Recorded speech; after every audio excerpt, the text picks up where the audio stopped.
present. All right, cool. All It right, says man. it's recording. What's up, Liam? Not too much. It's about as high energy a day as we can get here. It's like gusting at 20 miles an hour and 70 degrees, just gorgeous. Wild. Are you guys safe from the fires, I trust?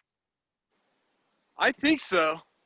It feels kind of smoky out right now, but the air quality is way better than it has been in the last week or so. I see some dragonflies, and I'm actually hiking right now or walking away from the freeway so that we have some decent sound quality, I hope. Nice. What have you been up to lately? Working out and going swimming, you know, some classic stuff. Listening to podcasts. Yeah. What are some good podcasts you got going lately? Oh, geez. I really like the work that the Grimerica show does. I think those guys are doing some awesome stuff, just like championing what independent alternative media can be and really ought to be, in my opinion. They always get awesome guests on, and also I just love their intros. I want to make every show I do have as pleasant an intro as they do. You just like want to be in a room hanging out with those guys, you know? Yeah, that sounds cool. Yeah, I wish we could do some kind of an intro, but I feel like this is as natural and not forced as intros get. Like, let's just roll. Let's just start talking. Sure, yeah. Yeah. Back to Grimerica, man, it's tough actually. I was trying to think of like a good guest they had just had on that you might know. Because they've had to like go kind of full into the news rather than like health or consciousness. Like normally their guests are talking about like alternative health or consciousness studies or like UFOs and all that kind of stuff. But no, we got to get them. I got to reach out to them and try and talk them into the whole sugar might be glucose might be the optimal fuel for this cell, because they had a guest on who was trying to make points about red light and also, you know, sugar maybe being a good thing, and yeah, they were all skeptical. Anyway, man, yeah, so we were talking about the list of topics you might want to cover. My list is really short, so whenever the hell you want to hit me with these questions or topics. Well, I don't really have any questions, but I do have some things on my mind. We've been in the middle of a move, and we're kind of posting up for a bit, and we're lucky enough to be able to do that at my mother-in-law's house.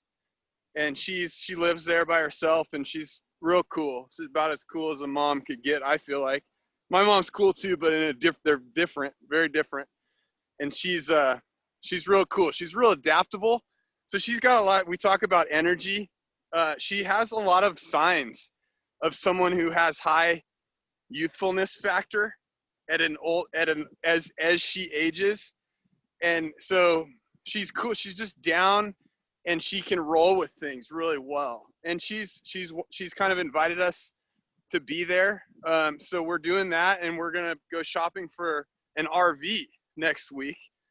So we're not sure what we're gonna do, but we're doing this by choice, and we're just thrilled about this kind of it, you know, going more minimal as far as all the stuff that we have acquired over the years, and just more of an adventure life.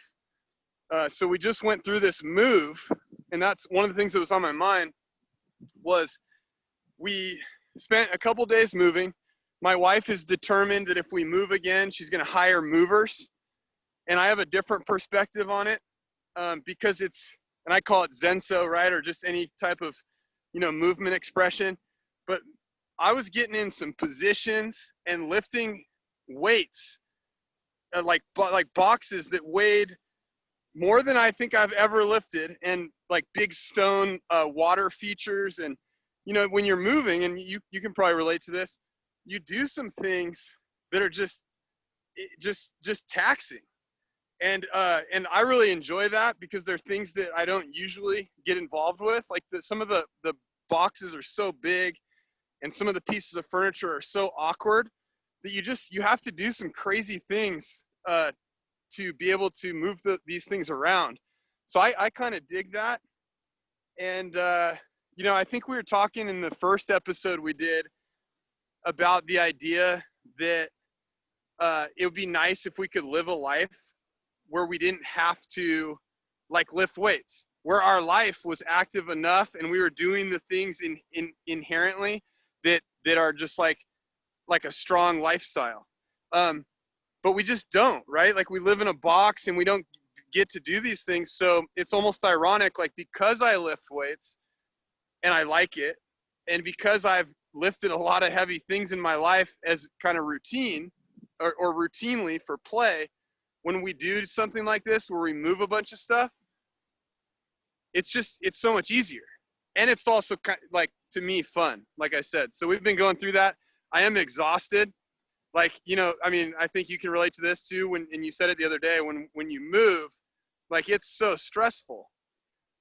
So I'm definitely in need of some good night's sleep and some kind of low key behavior coming up, I feel like. But that's what I've been up to the last couple of days.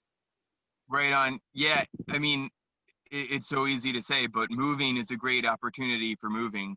You know, you got to carry things, and it's like, you know, I'm totally guilty of trying to put my workouts in a convenient box where it's like when I'm feeling optimal, you know, I'm well fed and high energy and everything calm and everything's good.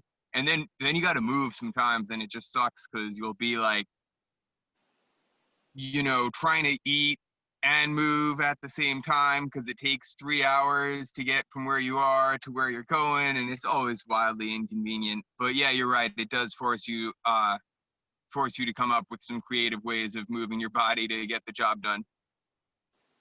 Yeah, I mean, it totally does. We have this water fountain, I kind of alluded to it, but we have this water fountain that's like all stone, and it is definitely the heaviest thing I've ever had to move before. And I've said this before because I've moved it like on 3 separate occasions now. And every time it's interesting, I feel like I get a little bit more maybe smart about how I move it.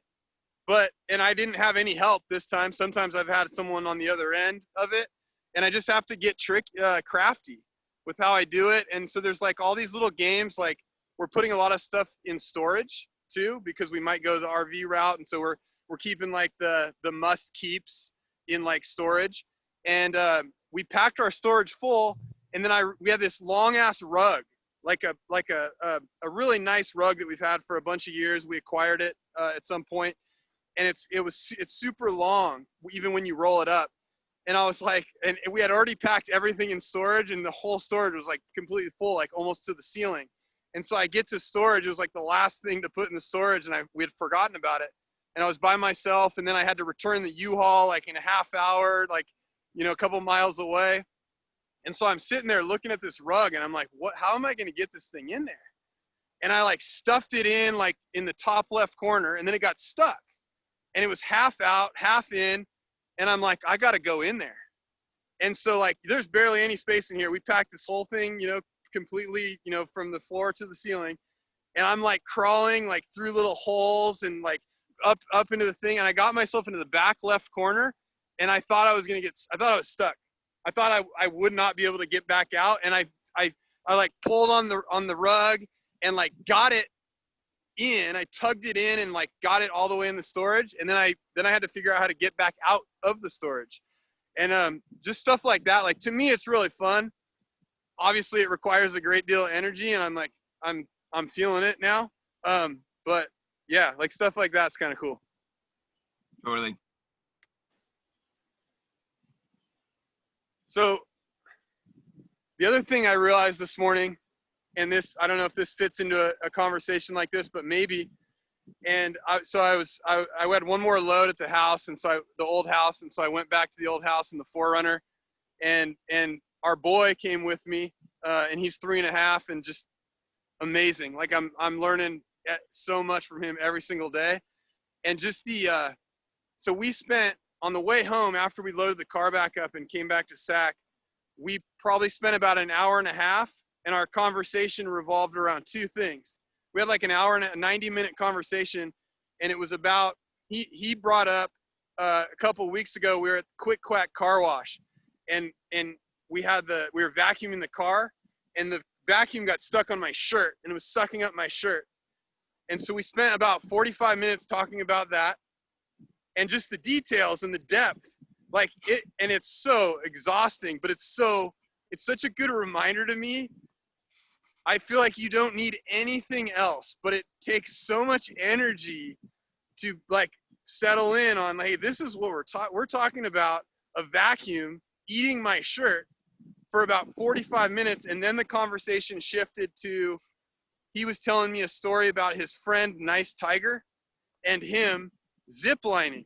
And he and Nice Tiger invented these suits, these new kinds of suits that hook to the, and he was calling it a telephone wire, but like the zip line wire, and go across. And so he had seen pictures of my wife and I zip lining from several years ago. And so he's been thinking about this zip line thing. And so he was telling me a story about Nice Tiger and him in these new zip line suits that he created. And that took about another 45 minutes.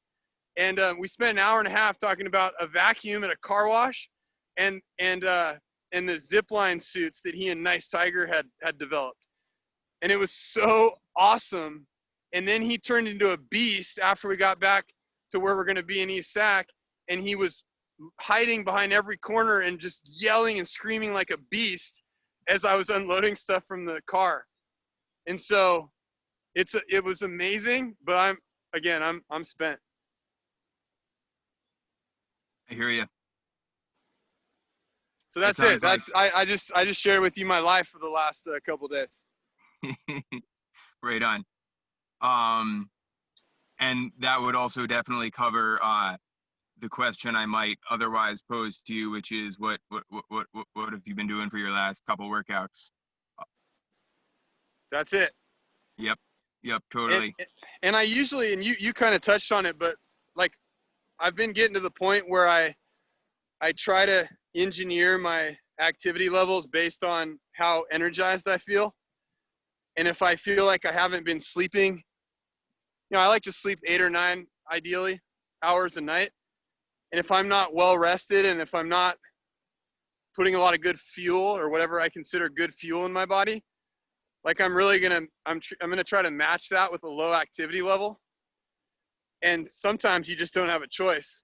Like I haven't gotten a lot of sleep the last couple of days, but it's nice to know that if you have to dip into that, I guess, like real stressed state on purpose, because you just, or you just got to do it, that we have that available, I guess. Yeah, totally. And hopefully you can do that voluntarily and without any added or like forced magnification from emotional or psychological stress as well, and I think that's a big thing, is like when you know that you're running on your reserves, or you're like running unsustainably, if you can be aware of that consciously, it can really help to keep things in perspective, so that the stress remains physiological and doesn't kind of snowball into like this negative state, this negative headspace that, where you might say something that you don't really mean to somebody you care about, and mess other things up in life, when you can keep that in a box of like, okay, this is just stress that my body is undergoing, and eventually like the stress will be over and I can restore myself back to a state of high energy. Yeah, totally. Like for example, 2 days ago, it was like probably the biggest move day. And we had spent the whole morning like moving furniture from the house up onto the truck. And then it was going to be time to take the truck to where we're going to be. and then also storage. So we had a couple more like unloading trips, and my wife was like, okay, we'll be, let's go back and unload it now. And she did quite a bit of work too, to her credit. Although together we did a lot of the heavy lifting, and we had help from her brother, which was amazing. But I was spent, and I was feeling it, and I was like, that sounds great, but I just want to try to be transparent. Like I'm going to take about a 15-minute break. I'm going to make a big mango smoothie, and I'm going to eat some Parmigiano Reggiano. And in about 30 minutes, I'll be ready to go again. But Yeah. I was trying to explain to her, and I think she gets it too, that if I just kept going, at some point I wasn't going to be a very good person to be around. Yeah. So I needed the break. Yeah, I think there's a big case to be made for maturity there, where when you realize that making irresponsible decisions with your energy will leave you in just as bad a place as making irresponsible decisions with your money, and so I find qualms. I totally judge people on this one. It's my bad, but like I'll see people that I care about like spend their time and their energy like frivolously, and then they wonder why they like feel lousy later on, and it's just so obvious. It's like, no, you need to take, or they'll expect, I don't know, I guess my problem is just that when people like don't take responsibility for how they're spending their energy, and then they're like, oh well, I only said those things because I was so tired. Well, I kind of feel like it's your responsibility, like you said in that instance, like you took it upon yourself to like, put pause on what was going on because you needed to not go into that space where you might be a lousy person to be around, and I think that's a real symptom of maturity. Well, that idea that we're responsible. Yeah. And I've been cogitating on I think it was Arthur Schopenhauer. He's got a line where he says basically like you can do as you will, but you can't will as you will. And so even if even if we have no idea biologically speaking, like why we have desires at all, or where they come from, or what comes into our head, at some point though, it's nice to think that we can take responsibility and then go from there. And it kind of made me think of, like, I have a buddy who's a philosopher. He's brilliant in my estimation, and he's a fun guy to talk to, but I don't get, he shovels food into his body, and goes on drinking binges, and he does some things like nutritionally, and he doesn't seem to connect that his thinking ability and his ability to be a strong thinker might have anything to do with like his nutrition. Like it's weird to me. Like I've always wondered, I think for a long time, this is why we're having this conversation. This is why we get along. We've probably thought about this for a long time, but it's weird to me that people don't connect their environment. And then like Ray Pete talks about, our closest connection with the environment is the food we eat, and how intimately connected we are to that. Yeah, 100%. And it's tough when people are willfully ignorant of their digestive tract's influence on their emotions and their thinking. I think for most people, it's their emotions, and they don't even realize it. They don't even realize they're irritable because they actually have a bellyache that they're just not paying attention to. And it's especially if you start listening to everybody, like Ray and Danny and Georgie, you realize that like, wow, there is subclinical hypothyroidism everywhere. And for a lot of people, that manifests as this low stomach acidity and low energy production in the intestinal tract, which allows for the growth of bacteria that don't belong there, despite what the news will tell you. And then this leads to this like perpetual state of chronic elevated serotonin, endotoxin, and oftentimes like adrenaline slash and or estrogen dominant existence. And people are just so used to feeling that way that they're either running on estrogen or adrenaline, like one's the up and one's the down, that they don't even think about it, that their digestive tract has sort of not been serving them for so long, they forgot that there was something else that could be happening there, you know. And I think that's what sometimes can be good about exercise is that like when people get into it and like really into it, they realize like, hold on a second, like I really need my digestive tract to be working well in order to fuel these activities, and at least that seems to be like a step in the right direction of seeing the intestines and nutrition as a conduit for energy to support your activities in life.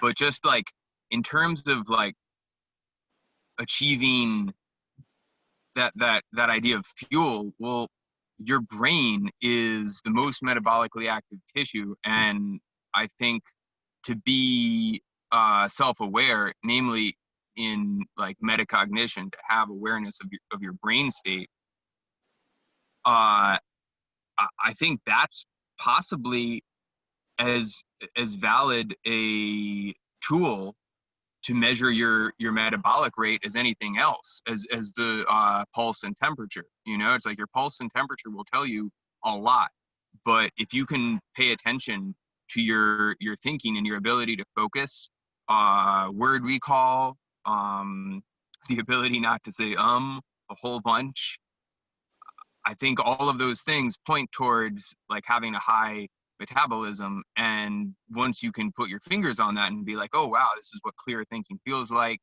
I'm able to make progress in how I'm looking at problems and dealing with things in the world, then you realize, well, okay, what are the things that are going to bring me away from this? I think that's totally true. When you talk about like awareness, as saw a big bird or something come out of the bushes here. When you talk about awareness requiring or metacognition requiring a high level of energy, I'm reminded of an old section in a C.S. Lewis book. I got into some C.S. Lewis stuff when I was in college, and I think it was Mere Christianity that I was dabbling in, and his point was related to like being able to see the lightness or light, and or being able to see well anyway, like the deeper you are in a hole, he was writing essentially, like all you see is darkness, so you're not you don't know what the light looks like because you're so deep in a hole, you just see dark around you.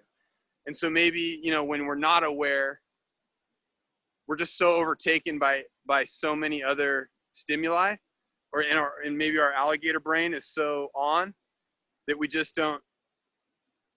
Well, I don't know. I kind of like what you said better. You just it requires energy. Metacognition requires energy. I think about the thing a lot actually lately too, because, and I'm doing it. I do it. I have a buddy in Dripping Springs who's basically a professional speech guy.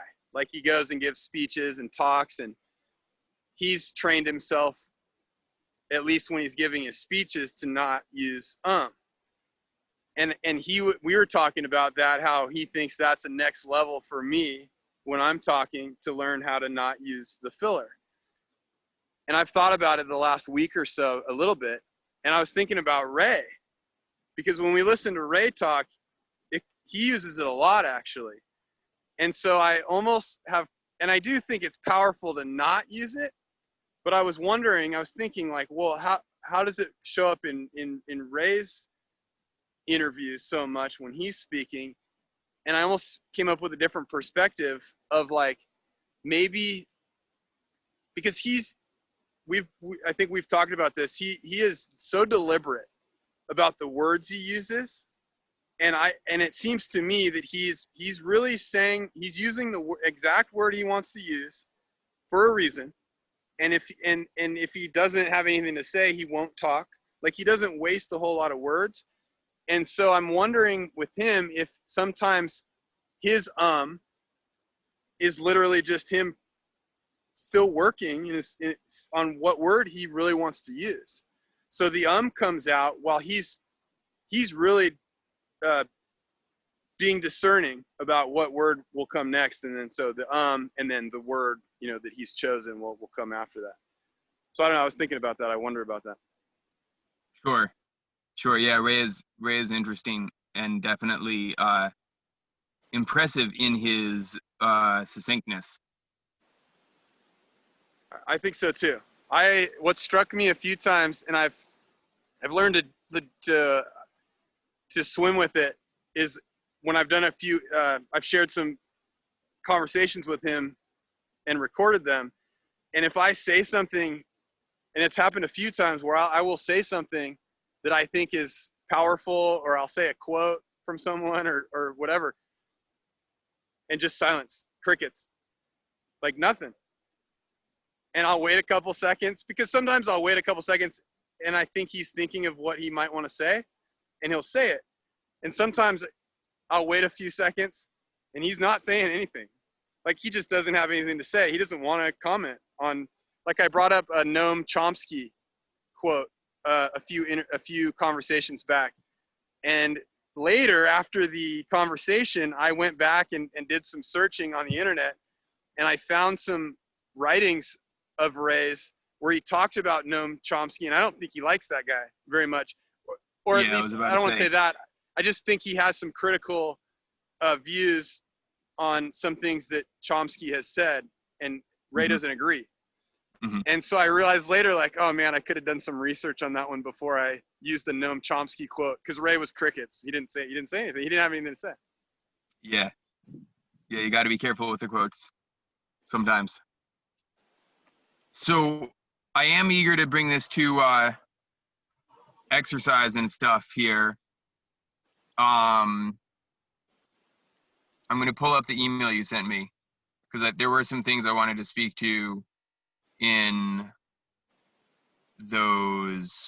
that list, or if something comes to your mind, just go ahead and jump into it. I'm going to try to set this phone up in the tree so I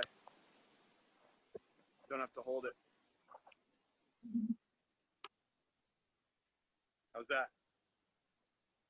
Oh yeah, because it all started when I mentioned the bioenergetics videos on YouTube. And I guess that honestly that kind of goes right into something that I wanted to make sure we did touch on today. You were talking about the Nick Simpson, Danny Roddy interview, Rob Turner, and soreness. Do you want to talk about soreness? Do you want to talk about cryos and ice baths? What do you want to talk about? I don't know enough about cryos and ice baths other than what I've heard Georgie talk about, and I think Nicholas Simpson and Danny talked about it a little bit. I have like in my gut felt like it's just kind of a fad, and it might not be good. But I know Georgie and even Ray, I think, has talked about what might be going on biologically, and it's or physiologically probably not good to do it too much. If it feels good, that's one thing, but if you think you're actually aiding the recovery process or like doing something good metabolically, it might not be what you think. You might be getting sold on the latest trend. Yeah. So yeah, that's all. Do you have anything to add to that on cryo? I'd like to look into it more. I haven't done a whole lot of research myself. Well, actually, yeah, because like, who was it? I think it was Kyle Mamounis. Yeah, it was. It was a Kyle Mamounis interview with Danny, and he makes the point that you can increase the metabolism locally using topical T3, right? And I think that would be on one side of the spectrum to juxtaposed with cryotherapy. And I need to draw a distinction here between cryotherapy and the ice baths, like the Wim Hof stuff, because they're different. You can effectively freeze off fat. It's really interesting. And I don't know specifically what's going on metabolically in those tissues when you're freezing fat, but it's a medical procedure that you can actually elect, and it's sort of like a cosmetic thing, but it works. It works really well. And so Kyle was making the point that you could actually uh, achieve a very similar thing with a localized effect by using topical thyroid hormone, T3. So both of those sort of sit on either side of the spectrum, where you have one being warm, right? The thyroid being warm and speeding things up and creating more metabolically active tissue. And on the other hand, you have the cold, which is slowing things down so much that they're basically killing the fat cells, right? Now, if you put that at the organism level, you have something like an infrared sauna, which would be akin to taking a bunch of thyroid, right? Warm and dry in particular. And then you have an ice bath, or like going swimming in cold water, right? And obviously, like, humans are capable of meeting cold as a stressor. Very similarly, we're capable of running really fast and sprinting. And I think that those two states are remarkably similar in that they are a high energy response to an acute stressor, right? So if you're putting yourself in an ice bath, you're going for a swim in the ocean and it's like wintertime, or even if it's just like 50 degrees because you live in Maine, uh, you might be promoting this people talk about cold baths as a mitochondrial uncoupler, and I don't really know if that's possible or if it's possible through simply that stimulus, but hands down, like, the studies are there. Doing cold showers and going swimming in cold water will increase your metabolic rate short term. Okay. But if you're not backing that up with nutrition and a high resting metabolic rate, it's essentially just this very sharp stressor that's going to convince your body that it's wintertime and that you need to keep things slowed down in order to conserve, because you're in a low energy environment. Because most of the time that you would be swimming in cold water, you're in a low energy environment like wintertime, right? And it would be a wise adaptation to slow things down and to slow the metabolic rate. So cold therapy can be really useful in terms of increasing the metabolic rate, but you're really like, you're playing with fire, but not, you're playing with ice, because it just as likely might actually slow your metabolism down. And alternatively, you could just like cook yourself with a bunch of heat lamps and the infrared panels, or build yourself a sweat lodge. Like, there's so many other ways that you could improve circulation and increase the metabolic rate. Also, all the proponents of the ice baths are like, yo, it's really great for your growth hormone. But then you talk to Ray and you're like, well, wait a second, is growth hormone actually beneficial, or is it potentially cancerous in this sort of, and promoting of this disorderly state of growth, like this chaotic over proliferation state?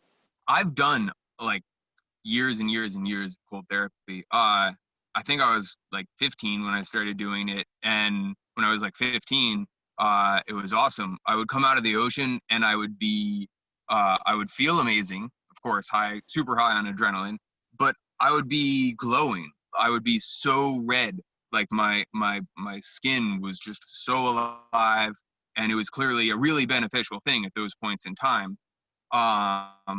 Since then, I've definitely seen it have exactly the opposite effect, where it like slows things down and just causes this stress cascade and doesn't really help.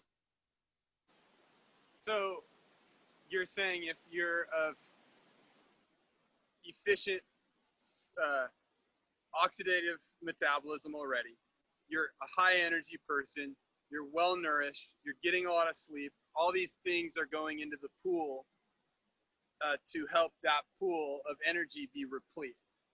That it could have a positive short-term effect as long as afterward you're continuing with those very highly bioenergetic or high metabolic behaviors. But Yeah, totally. it seems like currently so many people who are getting into these cold water therapy situations or solutions are intense endurance athletes who are maybe low carbing it. Right. And now we get in the zone where you really are playing with, like you said, cold, but you're playing with a bunch of stuff that really probably will just make you a low thyroid, low energy person over time, right? I think it's really crazy when you realize that these people are seeing it as like their active recovery, as their rest day, you know, and it's like, hold on a second, like you're not healthy enough to be doing your sport itself.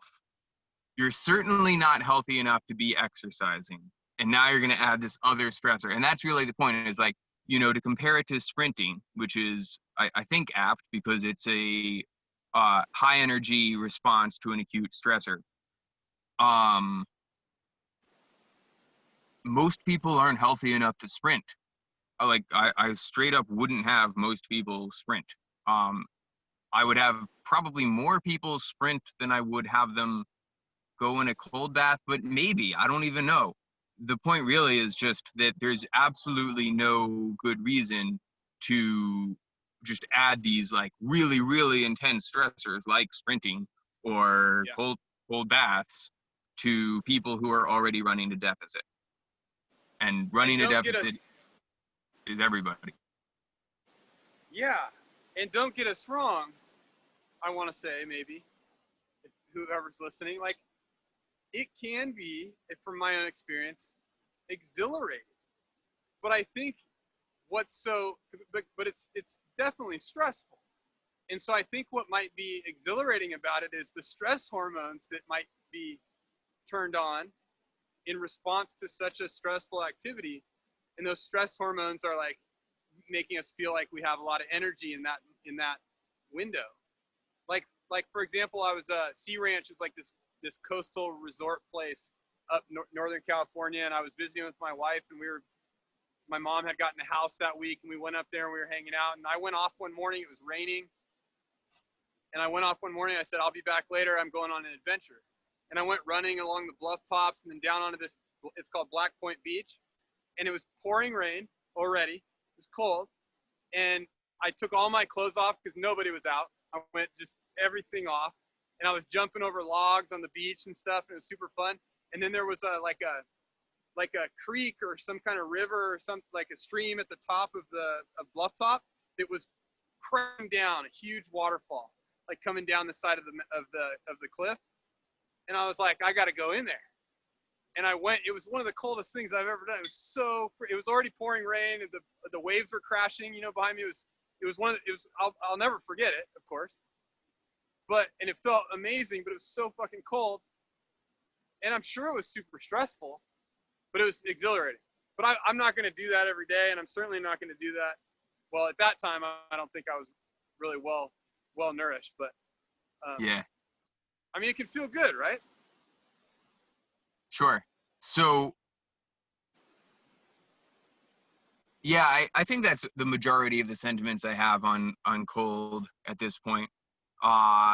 What do you want to touch on from a list that you do or don't have in front of you? Well, you mentioned soreness. Yeah. And I'm just curious about this. I want to see what you think. Like, what research I have gone into, it seems to me that soreness might be a part of like the muscle building process or like strength development, but it certainly doesn't have to be. So in other words, like you don't have to feel sore for 3 days or not be able to walk to have like strength development occurring. And the research seems to support this. So I think there seems to be this notion that you need to feel sore at the end of a workout. And it might be the same mythology that says you need to feel exhausted at the end of a workout to feel like something might happen as far as adaptations. Mm-hmm. And do you have any thoughts on that? Because yeah, go ahead. I do. I think that the fact that there's mixed evidence on it points to the fact that it's up to the individual. And honestly, I've thought about writing an article on this just because I get tired of hearing people say that, oh, well, it might happen in one person, but not in another. Or this one food might be good for this one person, but not for another. And this idea that, like, because of our genes, we have some like really unique experience where one thing will work and another thing won't work. Rather, I see it all as a matter of the energetic states moment by moment that that person and those cells in that person are going through, right? So I don't know whether a factor like the level of free fatty acids to glucose metabolism that a person that a muscle cell is experiencing before it performs concentric exercise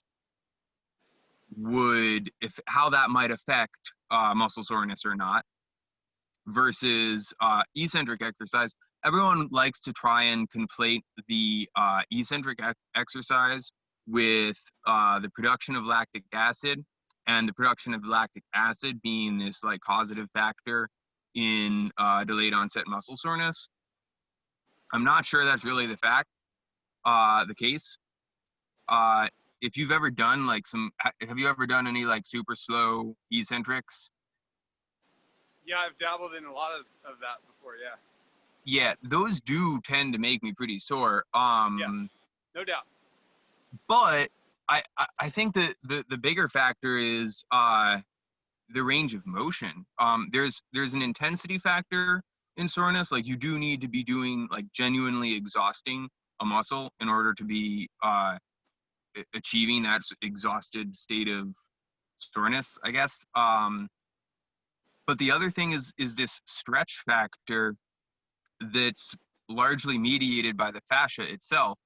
And I guess it's the evidence there points more towards the fascia being the not the driver of the soreness, but the communicator of the soreness, right? So you're not, when you think that your muscle is sore because you have that soreness feeling and you're stretching your muscle the day after working out, it's actually the fascia which is communicating that message to you. And I think there's something to be said for, well, if you have, say you do a set of bicep curls to failure, and then you do another set, and then you do some forced negatives, right? So you're really like digging those cells into a hole. You're killing mitochondria inside muscle cells in your biceps. You're killing whole muscle cells in your biceps, right? You're causing damage. And this damage hopefully will promote an overcompensation response to get your muscles stronger.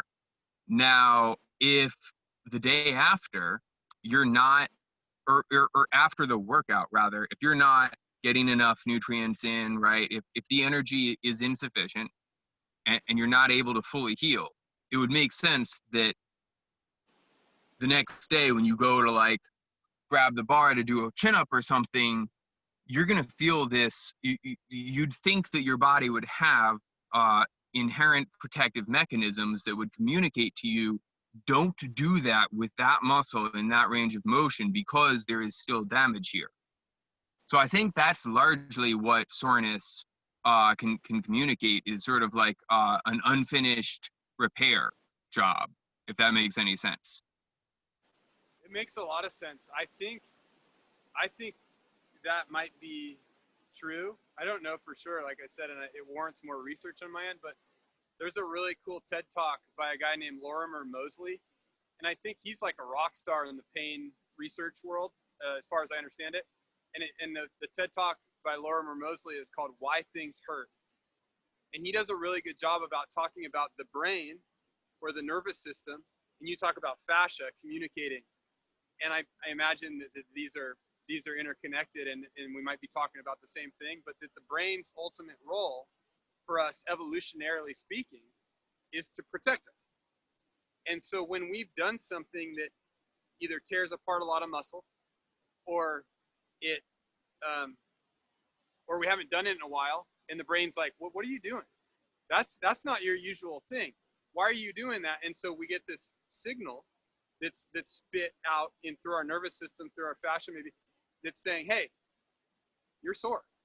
And it's this signal of, and so Lorimer Moseley, I think, does a good job of talking about soreness and pain, and these are in the same category. Todd Hargrove talks about it a lot too.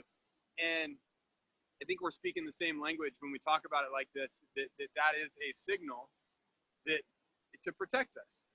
I have an interesting story, and I'm curious to hear what you think, but I've totally ruptured 3 of my 4 major tendons. So I've fully ruptured my my right Achilles tendon, and both distal bicep tendons, fully ruptured. And when I ripped them all, and this is for every experience, and they were all different, and they were kind of freak things. Like, it wasn't like, oh, I was just walking around and I ripped them. Like, so they each have their unique kind of story of either overexertion or not listening to my body when I was already like had like an injury maybe, and I overdid it or something. Or I got myself in a real weird position and I got scared and I tried to hold on rings when I was upside down, and I couldn't because my bicep couldn't handle it and it ripped. So like, but with each of these ruptures of these major tendons, no pain after they were ruptured. And so I kind of have this theory, I don't know if it's true, but that if I had ripped part of the tendon, or if I had gotten close to ripping it, the brain might have spit out, or my nervous system might have told me like, there's pain or there's soreness for sure, as a signal to me to say, don't do that again, watch out, be careful. But once the tendon had fully ruptured, there wasn't anything left to protect. So maybe the brain was like, well, it's ruptured, and why would I need to say that there's pain there? It's already gone. Like, you don't have anything to protect at this point. So I don't know if you would like to comment on that, but I've always kind of had that working theory that it might have something to do with protection in the brain and stuff.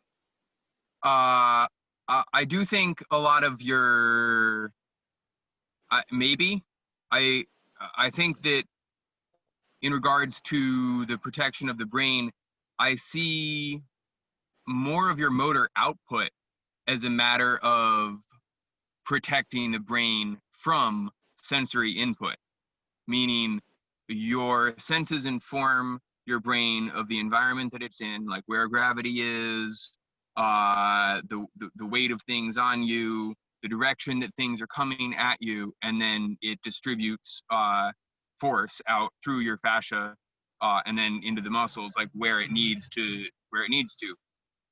But what you really brought to mind is my dad always driving home the point, because we would often talk about soreness, that your muscles don't have any nerves actually, and so that inside the muscle cell, if you were to slice, if you were able to slice like into your bicep, you wouldn't feel it, right? You would, because there would be other things that you would bump into in slicing into your arm that would trigger a painful response, but the muscle cell itself doesn't really have any of those pain receptors. And I have to wonder, well, since like a ligament is much less metabolically active, there's so much less going on in the connective tissue than there is in muscle. Why would there be any of those really expensive sensory receptors, right? So I think that's more of what was going on, and why there wasn't pain, is that it was a clean tear, so to speak, and it was a clean tear right through tissues that didn't have any of the ability to communicate pain to your body. Thankfully for you, it would seem, because that does sound awful. So let me ask you this: these Yeah. injuries happened. The latest one, or the last one, hopefully the last one, last major tendonite tear, happened 10 years ago, and the others were before that. So and these were also at a time where I was experimenting with a lot of very stressful nutritional habits, and I can't say my metabolism was probably functioning at a very high level. And I've done some crazy physical endeavors since the last time this happened, and I've never, I don't think I've ever really come close to these kind of issues, since. And I do feel like, my metabolism is working on a whole different level as I learn more about what that might mean to be like the word we're using is bioenergetic. But let me ask you this: do you think that there could have been some issues with a low functioning metabolism that made me more prone? I mean, the answer is Yes. probably clearly, right? Yeah. Yes. And I think I can maybe speak more specifically to the mechanism. The organism radiates out the experience, the aggregate experience of the individual cell, right?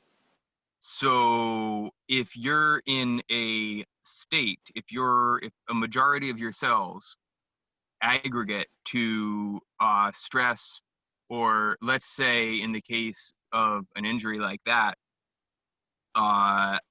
estrogen dominance, right? You're going to be in this destructured and poorly organized state. And being in that state, you can easily identify actually a person's hormonal profile simply through some muscle testing. And I'm not talking about like the muscle testing where you hold something in your hand. I'm talking about the actual tone of your muscles, both in a resting and a contracted state. So everything, I think it's really all sort of falls into this idea of the human being a living crystalline structure that's always vibrating in different states, right? And so if you are, if you're essentially weak and undernourished and your engines aren't really turning, then all of the structure from the density of your bones and your connective tissue will be compromised. Are you aware of the piezoelectric or piezoelectric nature of our bones? No. Yeah, well, basically it's just that because our bones are floating in our soft tissue, like we were talking about earlier, off the call, if your metabolism, if the electrical energy that's going on in your soft tissue is less ordered, more disorderly, or B, just insufficient, then your bones essentially don't get the same input to generate energy and electricity that then creates this feedback between the bones and the soft tissue, the hard stuff and the soft stuff. So so I can't even begin to introduce the concept of the human as a crystalline structure right here without a considerable amount of research, but and references. But it does really seem to be the best explanatory model. Would this get us into like Gilbert Ling talk a little Yeah, bit? Gilbert Ling for sure, and also Gerald Pollack. Have you read The Fourth Phase of Water? I have it on my list now. I haven't read it yet. It's nice and easy reading, honestly, and it's got great illustrations, and hands down, I recommend it to anyone. I think that probably segues into the point that I wanted to make sure that we didn't lose today, which is this idea of the active resting state that Ray talks about so much, right? And so he was citing somebody else when he said this recently. He's like, there's three states. There's the uh, exhausted, nearly dead state. There's the high energy state, sort of like high energy and stress state, and then there's the active resting state. And he talks a lot about this active resting state. And in the last stream he did with uh, Danny and Georgie, he was talking about the idea that every time you put energy through a system, it's sort of like there's this groove, and you were talking about this in the last conversation we had. There's this groove that exists, and then the system creates a positive feedback loop to put more energy through that same groove, right? And so the active resting state in my understanding at the cellular level is one which is characterized by the presence of carbon dioxide, right, which signals to the cell that the mitochondria is healthy and producing energy and has already produced energy, right? So we've got the high carbon dioxide level, which means that the cell is maintaining the potential for further oxidative respiration, right? But because it is characterized by the presence of CO2, it's not presently, in the case of a muscle, under load. It's not presently expressing energy. The groove is greased, it's right there and ready to lift the weight again, but it already has, and therefore it reaches this state of, to again cite Ray, quiescence, which is the first time I'd heard the word quiescence, yeah, as opposed to acquiescence, but the state of quiescence, and it just makes so much sense to me, especially when it really struck a bell with me when I was thinking about it in light of the fourth phase of water, where Pollock lays out this idea that the water inside your cell is not like the water in a glass, and it turns out that the ability of your body to keep the energy, the water inside your body in this highly structured way, is a like all-encompassing measure of health. And that really makes sense to me because the force, the energy which structures water inside of a cell is the energy coming from the mitochondria, right? And so a healthy, uncoupled mitochondria will lose about 50% of its energy in the form of light. And then this light is structuring the water inside the cell. So the idea is, in terms of a bioenergetic view, like the healthy state for a cell, it would appear, would be this place where there's no water inside the cell that is not structured, and that the only thing giving structure to the water in the cell is the mitochondria. Therefore, the cell maintains this, as Pollock would put it, this net negative charge. And this just gives you the potential to do work in the future, the potential for energy. And I think that I'd really like to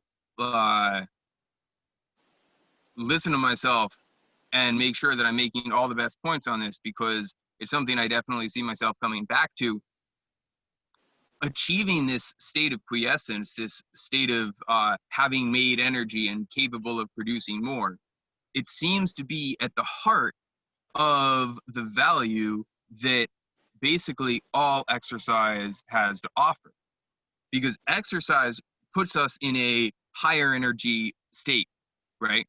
And if you talk to most people, they'll agree that there is oftentimes, it's after the workout, that they feel the best. It's after the set that they really feel the definition in their quads, and they're able to find like one of the muscles in their leg versus another, and they achieve this further differentiated state, or the ability to relax. And I think that as we're attempting to have this conversation, an ongoing conversation about the value of exercise, or exercise, the place of exercise from a bioenergetic perspective, the high energy resting state of a cell and what that looks like and what that feels like, I think that's going to be sort of like the heart of our conversation. What do you think? I love this. I love that we're having this conversation, and I totally agree. Like, that's why we wanted to do this, essentially, was to get into some of the stuff that's out there and myth bust, right? Like what is just really destructive to health, and then what does it mean to be in this high resting energy state, and how can strength play, or whatever we want to call it, how can that play a role? I love that word too, quiescent, and I've been thinking about that a lot, and it reminds me too of like sleeping. And I don't know if this is the same conversation or not, but I just thought of this.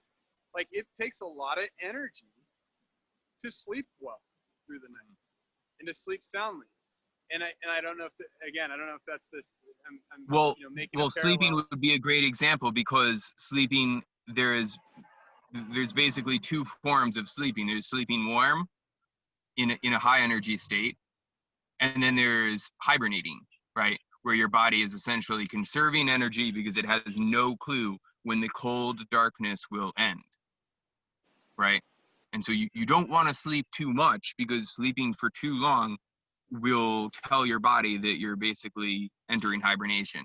And then you'll enter this estrogen reabsorption period, and it really causes a whole bunch of problems. It's not to say that sleeping isn't a good idea, but there's diminishing returns that I think probably something like 8 hours, Well,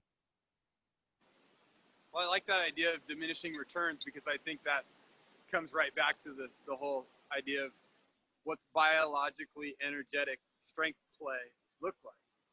And for me right now, like, and I think this might be the next conversation maybe that we have, but like energy systems, in terms of what energy is required for an action, seems to be a part of this conversation, at least to me. And so I'm wondering this out loud, and you can chime in, and I want other people to chime in on this, because I'm curious and I want to start diving into research on this. But like, for me, like, if I'm in the phosphocreatine type of energy usage to power a movement, I feel like this is, and Georgie talks about it, like, you can have a casual conversation when you're done with your set.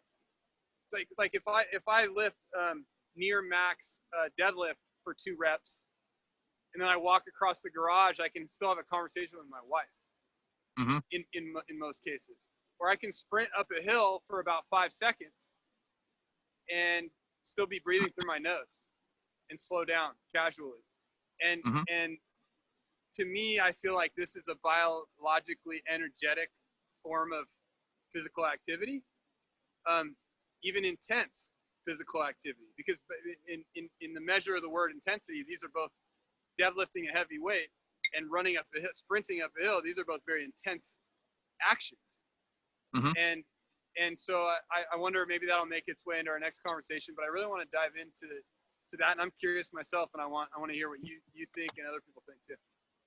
For sure, that it could be a ongoing conversation. And the first thing that comes to mind is just the difference between the metabolism locally and systemically, right? Because you could totally fatigue and generate a whole bunch of lactic acid and reach far beyond failure with forced reps on something like a wrist curl, right? Literally just a wrist curl, only trying to move the muscles below the elbow in order to stabilize and produce movement at the wrist joint, right? You could create this incredible localized stress, and yet systemically, I would be able to do that all while nose breathing, and then right after finishing that, go sprinting or carry on a conversation, right? And so, but for maybe somebody who's like even more severely compromised than myself, doing that would actually cause their whole system to enter lactic acidosis. Or as Ray often says, a lot of people sitting at rest are entering lactic acidosis and are hyperventilating. So, that's a big part of it. And you're talking about like doing a sprint and like picking up a really heavy weight. And I just think those are great examples. Like that seems like a radical thing. Like who the hell does that and just goes about their day? But I mean, if you're, the closest thing would be to be like on vacation at some national park, and you're soaking up the view and it's beautiful, and you're taking a casual walk, and then you see that you could take a different path, but in order to take the other path and get to the beautiful vista, you got to do some like rock climbing. Well, you're already in this active state where you're not like sitting on the couch. You're up and about. You're just going to scramble up that, right? And so life really should be full of more of those opportunities, and something like pulling a deadlift that's really heavy just because it's sitting there in your garage, like it seems to me contrived, but of course that's really what exercise is.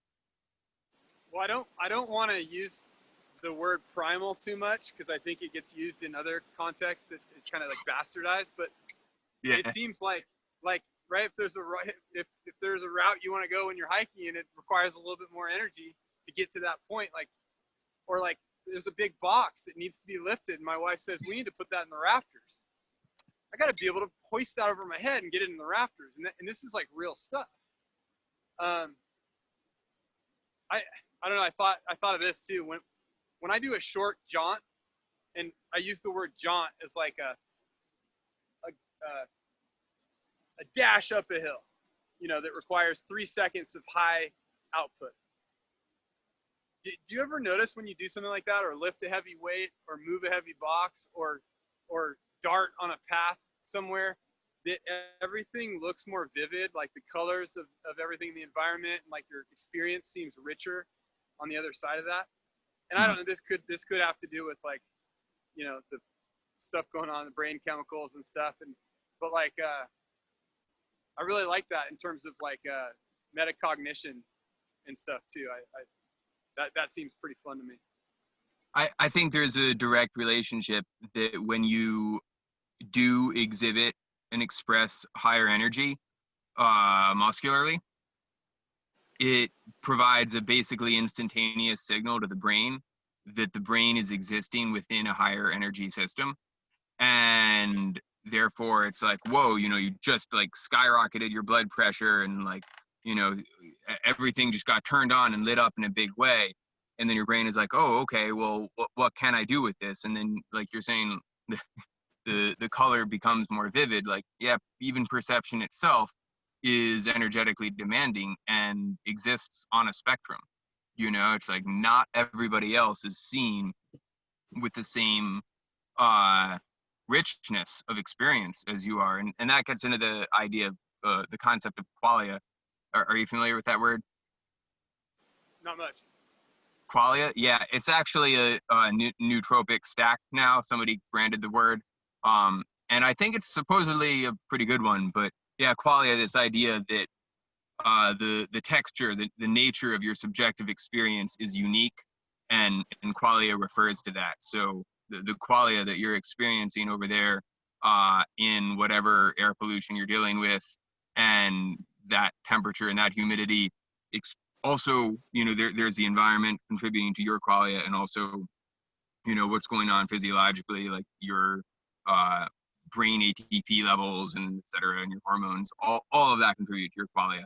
But yeah, so perception itself is energetically demanding and can fluctuate for sure.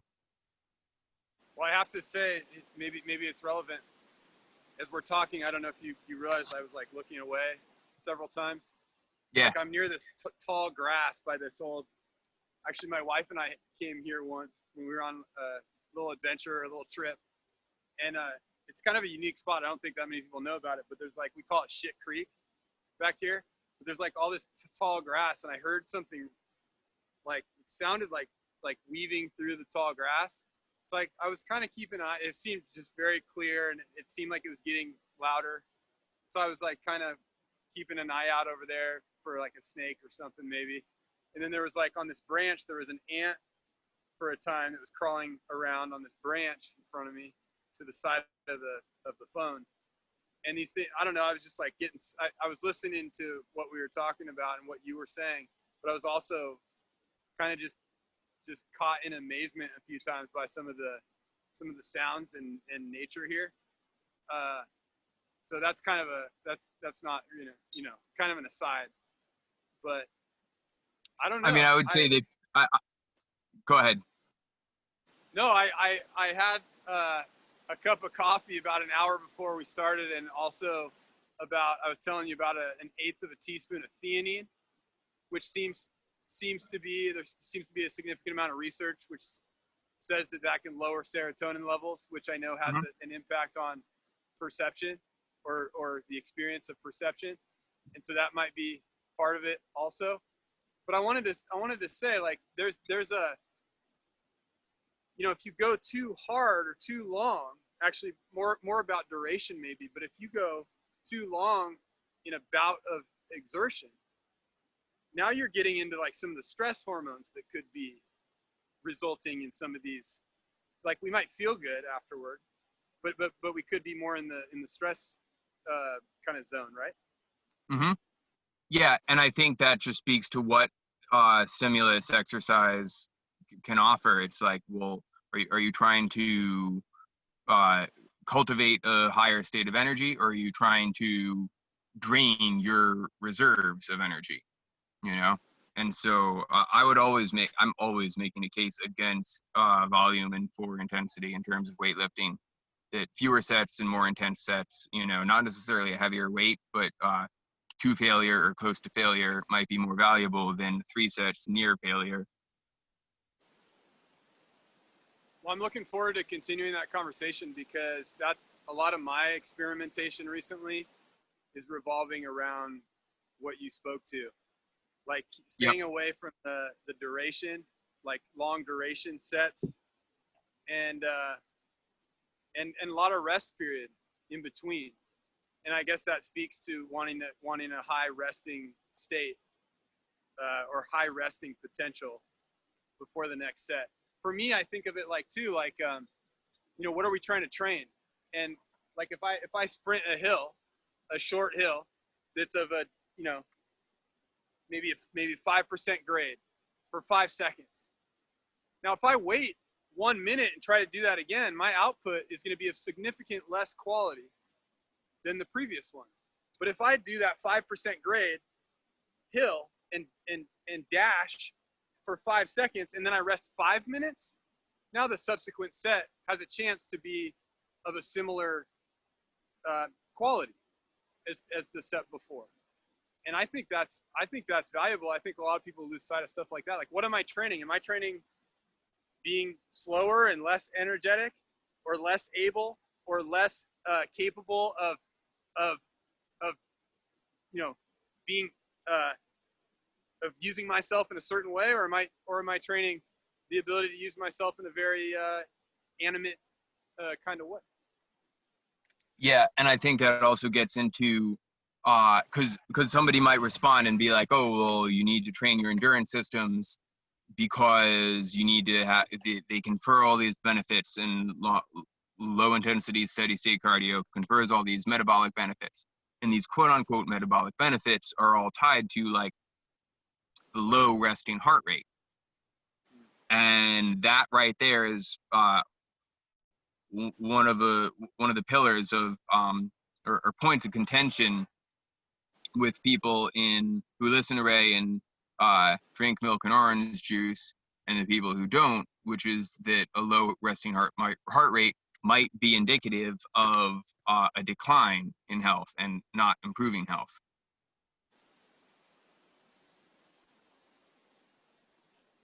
Yeah, there's snakes in the grass, not here in Maine. No, I actually saw a moving form this time. So I'm fine. I took a step back because I thought there's something about to jump out of the bushes here. I want to be, speaking of energy potential, I want to have the potential to do something. Yeah. Can you speak just a little bit more to that? I think that's important, and I think I'm actually getting low on battery. I thought this was an interesting experiment, but can you speak just a little bit more on that low resting pulse concept? Because I think a lot of people think that having a slow heart rate is really ideal, and there's people who will brag about it, who will say, "Oh, my heart rate's in the 50s," or like athletes their whole life will say, "Oh, I have a resting heart rate in the 40s," and that even if you dive into the research, as far as I know, that's correlative to not good long-term health and possibly cardiac issues, right? Yeah, and of course you look to all the like marathoners and people who take that really seriously and to the extreme, and they die of heart disease just the same as everyone else does. So it doesn't really seem to have this super duper protective effect. Also, if you have a resting heart rate, let's say of 60, and then you engage in endurance exercise for 3 months, and now you have a resting heart rate of 48, brought it down 12 points. The question is, what signal did you deliver to your body in the process? Because the odds are you delivered the signal that the available resources are slim, right? Because you probably are not eating more in order to compensate. The resources are slim, and the energy demands are high. And so the only adaptation to that is to become more efficient, right? Running on less. And again, this is something that Ray speaks to, which is the idea that you actually want to be wildly inefficient in your energy production, because having this surplus of energy production and therefore energy consumption, having this surplus is what allows you to buffer the stresses of life. And so by putting yourself in this state of scarcity where you're increasing the demands and not supporting it with incoming energy, the adaptation is to slow down. And it's really just putting the brakes on damage. The adaptation is damage control rather than growing into a bigger structure because you are putting more energy through your system. And I think that really is just the heart of what I might want to end today with, which is like, well, what is exercise capable of giving us? And I would say that exercise is capable, as this bizarre human invention is capable of specifically giving us more muscle. And we want to do this because muscle is the most like active tissue at rest. And so if you have more muscle on your body, you burn more calories at rest. And therefore, you have more structure to put more energy through your system. And this seems to be protective to the health of your insides and your organs and your brain in so many different ways. So I feel like there is either exercise that is supplementary to a life that is not engaging, and that sort of exercise ought to be pleasurable. And then there is exercise to serve the purpose of increasing your musculature. And I think that should be administered judiciously. So there's a difference. I see two differing viewpoints. There's the viewpoint that someone needs exercise to be healthy because that's what the messaging says so much. That you need to do this to be healthy. You need to do endurance exercise to be healthy. And then there's this other viewpoint that says it should be pleasurable. We should be doing what we love. If it brings joy, then it's probably good, in some ways or in many ways, unless we get past that point, of diminishing returns, or like we're just doing too much of it. But that if we feel like something is adding to our ability to be creative, to be imaginative, to be adaptable when something hits us. I like Moshe Feldenkrais's definition of health, and it's the ability of a person to be able to withstand shock and then quickly get back to his or her usual way of being. And it speaks to that adaptability. And so are we not like quick to jump on someone or irritable, and if these things are happening, it's probably not something that's bioenergetic or healthy, right? Totally. Yeah, man. I think that basically covers it. We got to talk about walking, because I know you really want to talk about walking, and I want to talk to you about thinking about walking, but I think that's going to be a conversation in itself. What was the tidbit I just heard about walking? I'm a big fan of walking, hiking, moseying, strolling. I have a lot of different words for it, but it's a big part of my, and of course, mental and physical health are interrelated, but it's a big part of my life. And yeah, I think that'll be for a next conversation. There was someone who did a lot of his thinking while walking. Wasn't it Socrates? Well, probably a lot of those One of the guys Greek did. guys. Yeah, probably a lot of. I mean, it probably worked its way into a lot of great thinkers' lives. I know Aristotle started a walking school, like I think he called it peripatetic, or something along those lines, where it was like the lectures were all done while walking around the grounds in Greece, or Athens, or wherever Aristotle was doing his stuff. But walking's big.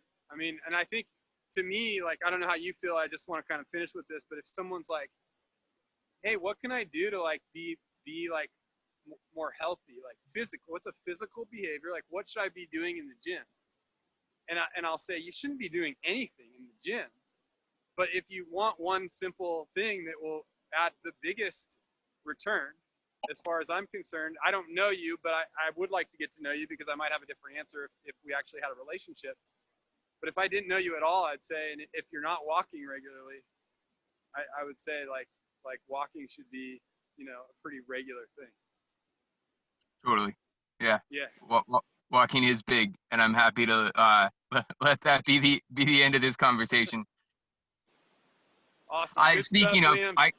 I'm gonna go swimming actually, but yeah. I love it. Total pleasure. I will see you next week, and hopefully we can get some questions from viewers. I know this is kind of early in our channel, but I'm excited because it's getting some views and people are starting to tune in. So I want this to really be a bigger conversation and a bigger community. I think next week we're going to try to have some guests on the show. That's my intention. And right on. Let's do it. Yeah, I'm loving this. Awesome. Take care, man. A pleasure. Awesome. See you, Liam.